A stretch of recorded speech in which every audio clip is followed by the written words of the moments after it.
When a building collapses, the immediate aftermath is just total chaos. Like, there's dust everywhere, alarms are blaring. Yeah, absolute panic. Right.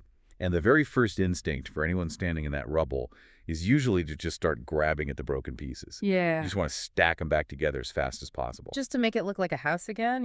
Exactly. You want the structure back, even if it's completely unstable and, like, dangerous, simply because you want to feel sheltered.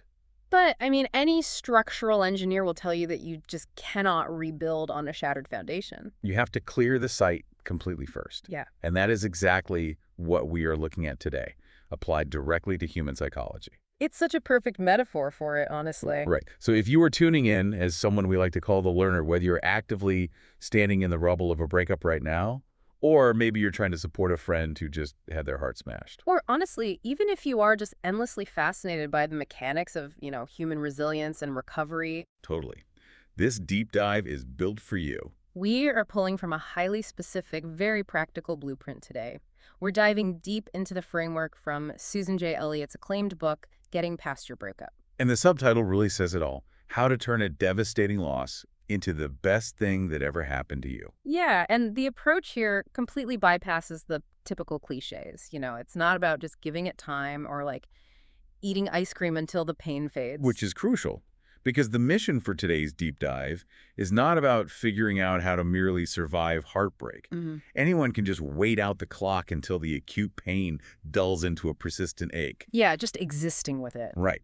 But the goal here is to decode the very specific, actionable mechanisms outlined by Elliott for using this emotional devastation as a literal catalyst for profound personal growth. It's about transformation, not just endurance. Okay, let's unpack this. We have to start with step one, which is the hard stop. Yes, the non-negotiable first step. Because before any of this promised psychological growth or healing can happen, the act of emotional bleeding has to stop.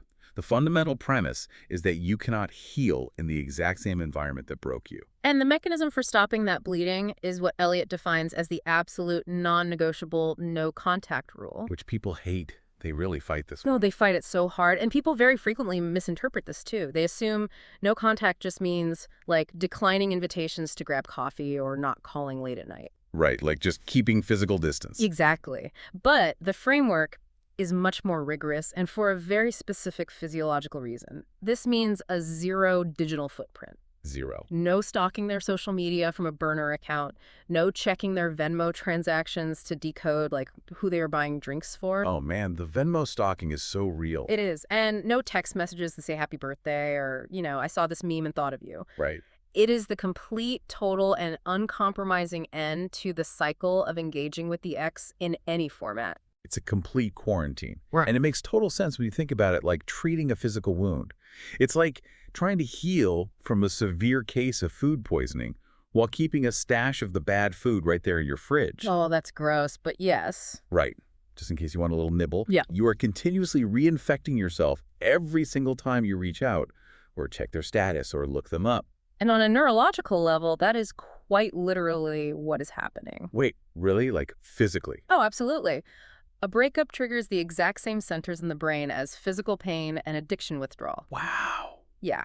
So when we fall in love, the brain's ventral tegmental area, the VTA, it basically floods our system with dopamine. So it's the feel-good chemical.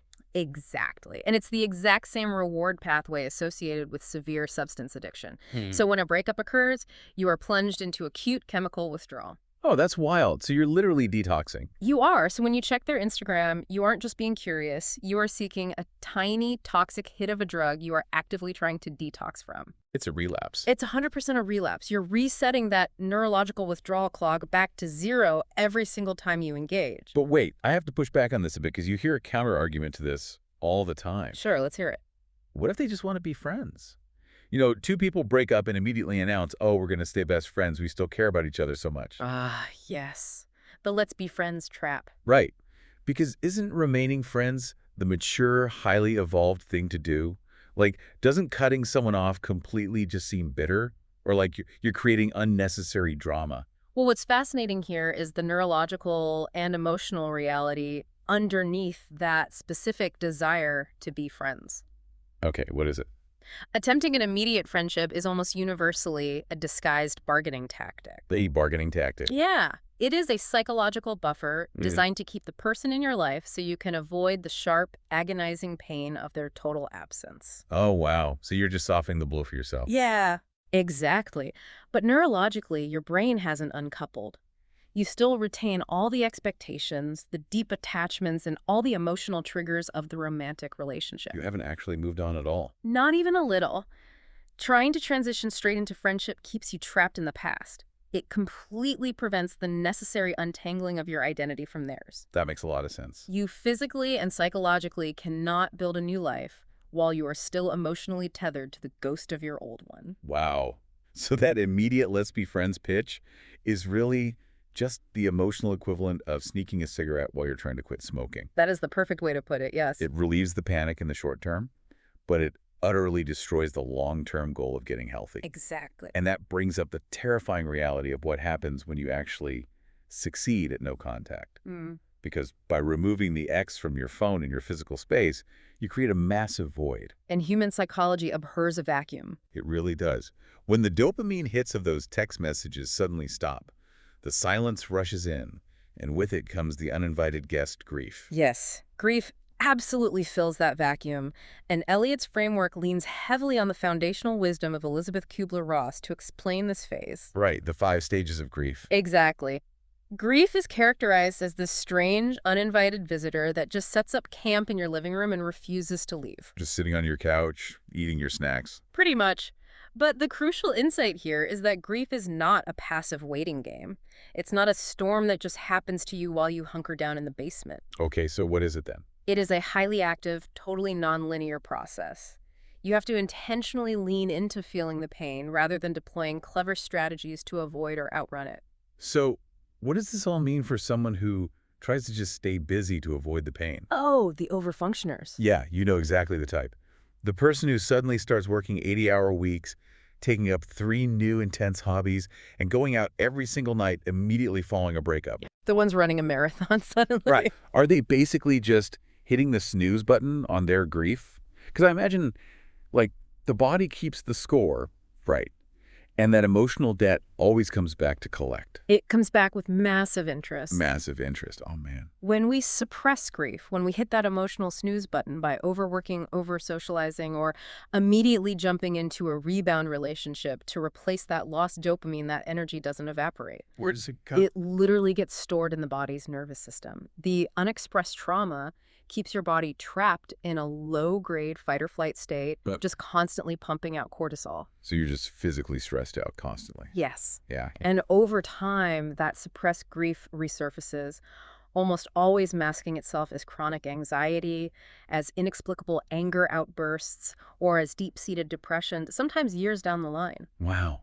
So you really can't outrun it? You really can't. Leaning into the pain in real time, like actually sitting on the couch, staring at the wall, and letting yourself cry until you can't breathe is the only actual way through it. Is feeling it all. Trying to go around the grief guarantees you will eventually find yourself right back at the start of the maze. The only way out is through, which is terrifying, obviously, but also weirdly freeing because you stop fighting it. You just have to let the weather happen. Exactly. Let the storm pass. But as those massive waves of grief hit, the brain does this very tricky thing to try and protect itself from the agony. It naturally starts to bargain, Yeah. right? Romanticizing the X to soothe the pain. Yes, and Elliott calls this phenomenon euphoric recall. Euphoric recall. I like that. It's a brilliant, albeit unhelpful, survival mechanism. When the present moment feels agonizing and unsafe, your brain frantically searches for a safe psychological place to hide. So it just goes back to the good times. Exactly. It retreats into an idealized, highly edited version of the past. Suddenly, you aren't remembering the awful arguments. You start thinking, oh, but we had that one amazing weekend in the mountains. Or like, no one will ever understand my weird sense of humor like they did. Precisely. Your brain acts like a selective filter, highlighting only the moments of connection to give you a momentary reprieve from the sorrow. It's exactly like looking at a movie trailer instead of watching the whole film. Oh, that's a great way to put it. Yeah, the brain only wants to replay the 2-minute trailer with the romantic kisses in the rain, the perfect lighting, and the epic soundtrack. It completely ignores the toxic, agonizing, or just plain boring 2 hours of runtime in between those highlight clips. That is the perfect analogy. The brain essentially acts as a highly biased film editor. So how do we stop the brain from doing that? Well, to combat this, the framework provides a very specific countermeasure designed to shatter that illusion. It's called the relationship inventory. The relationship inventory. Yes, this is a crucial, non-negotiable exercise in the recovery process. It involves sitting down and forcing yourself to comprehensively document the hard data of the relationship. The hard data, so no emotions, just facts. Right. You write down the negative aspects, the red flags you deliberately ignored early on, the fundamental incompatibilities, and all the specific ways you were let down. That sounds brutal. That is. You document every broken promise, every time you felt neglected, and every time your boundaries were crossed. I imagine just thinking about the bad times isn't enough. Yeah. Because our brains are so incredibly good at gaslighting us. Writing it down forces a permanent record. That is exactly why it has to be written. It takes the data out of the emotional swirling of the brain and locks it onto the page. And if we connect this to the bigger picture, writing it down shifts the processing from the amygdala, which is the brain's emotional center, into the prefrontal cortex, which handles logic and reasoning. Oh, wow. So you're literally forcing a different part of your brain to look at the relationship. Exactly. When you just turn it over in your mind, euphoric recall will hijack the narrative and spin it back into a romanticized memory. Because the amygdala is running the show? Right. Writing it down externalizes the reality. It grounds the brain in objective, undeniable truth. So when you are hit with a wave of intense longing at 2 a.m., you don't rely on your flawed memory. You pull out the notebook and read the inventory. Yes. It stops you from craving a fantasy version of the relationship that never actually existed in the real world. It's the ultimate reality check. You're reading your own handwriting saying, remember when they ruined your birthday, made it about themselves, and then blamed you for being upset. It is very hard to romanticize that. It really is. And once you use that relationship inventory to realize that the past was, in fact, incredibly flawed and painful, the natural next question you have to ask yourself is, well, if it was really that bad, why on earth did I stay? And this is where the deep dive takes a major pivot. We have to turn the mirror around. Yes. This is the inflection point of the entire psychological process. You transition from auditing the ex and their flaws to focusing entirely on your own internal landscape. Which I'm sure is super comfortable for everyone. Oh, everybody hates this part. Elliott calls this the self-inventory. This involves a deep, often uncomfortable examination of your personal boundaries. Okay, what does that actually look like? You have to look at the unacceptable behaviors you tolerated and trace them back to their origins, which frequently involve early childhood influences. Oh, we're going back to childhood. We always go back to childhood. Oh. You have to ask, did you grow up in a household where love was conditional? Did you watch a parent walk on eggshells, teaching you that managing someone else's mood was your primary job? Wow, that hits deep. The goal here is to shift your entire operating system from doing which is actively trying to fix a partner or earn their love to being, which means establishing your own self-worth independent of anyone else's validation. Okay, here's where it gets really interesting, but honestly, maybe a bit uncomfortable for some folks listening. Let's get into it. If my ex treated me terribly, like if they lied or cheated or were entirely emotionally abusive and unavailable, why do I have to do a self-inventory? I hear this all the time. Right. Isn't that essentially victim blaming? Aren't we just letting them off the hook by saying, well, I need to figure out why my childhood trauma attracted this horrible person? This raises an important question, and it's perhaps the most common point of resistance when people encounter this framework. I can totally see why. It is vital to clarify that this is the absolute opposite of victim blaming. It has nothing to do with letting the ex off the hook. Okay, good. Their bad behavior, their betrayals, their cruelty, that is entirely their responsibility, and they own that completely. But your healing and your future is your responsibility. Your healing is your responsibility. Yes. This phase is about radical self-empowerment. You cannot control them. You cannot go back in time and make them treat you with the respect you deserved. As much as we wish we could. Right. But by deeply understanding your own blind spots, like why you ignored the glaring red flags, why you lacked the internal boundaries to walk away the very first time you were disrespected, you are building an impenetrable fortress for your future self. So it's not about taking the blame for their actions. It's about taking ownership of your own perimeter defense. Exact. You're analyzing the breach in the wall so you can reinforce it, ensuring nobody can ever exploit that same weakness again. That distinction is everything. You aren't saying, it's my fault they hurt me. You are declaring it is my responsibility to make sure I am never vulnerable to this specific kind of hurt again.